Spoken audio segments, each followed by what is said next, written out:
தம்பி தட்டக்காய் பொரியல் செய்யலாம் அன்னைக்கு. அதுக்கு இந்த ஓரத்தில் 2 பக்கமும் காம்பு ஆஞ்சிட்டு பொரியல் பண்ணலாம். நான் இதை கட் பண்ணிவிட்டு அப்புறமா காட்டுறேன்.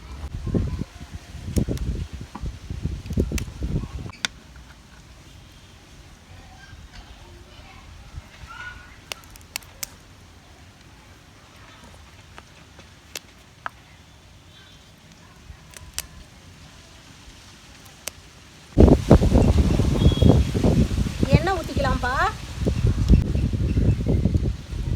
கடுகு கொஞ்சம் போட்டுக்கலாம். உளுத்தம் பருப்பு, கொஞ்சம் ஜீரகம்,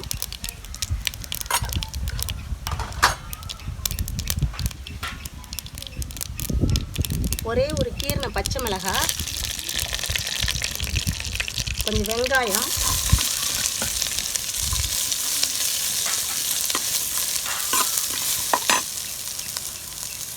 கருவேப்பிலை கொஞ்சம்,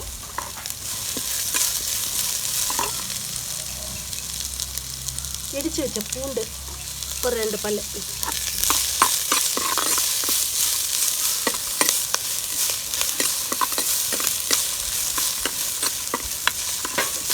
தக்காளி கட் பண்ணி வச்சுருக்கேன், அதை போட்டுக்கலாம்.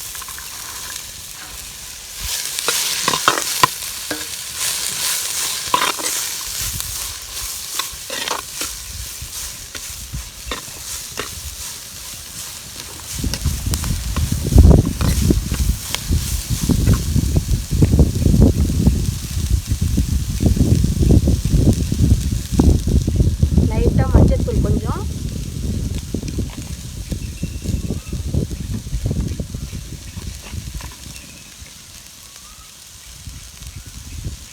காரத்துக்கு ஒரு 1/2 ஸ்பூன் மிளகாத்தூள்,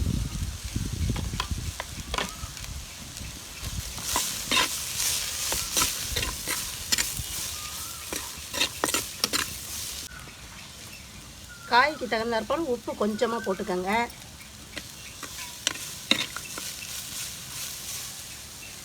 லைட்டாக தண்ணி தெளித்த மாதிரி.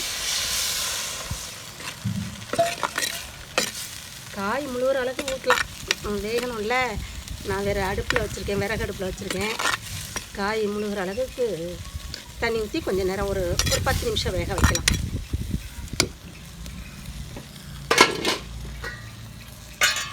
மூடி போட்டு வேக வைக்கலாம்ப்பா.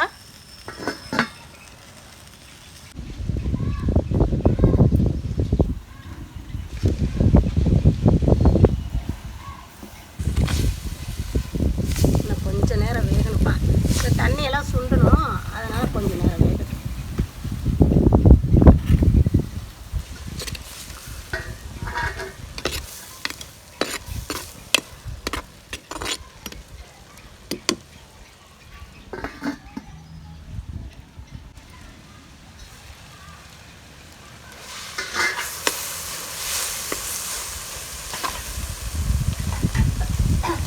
தண்ணி நல்லா வத்திருச்சு. இப்போ தேங்காவை கொட்டி கிண்டிக்கலாம்.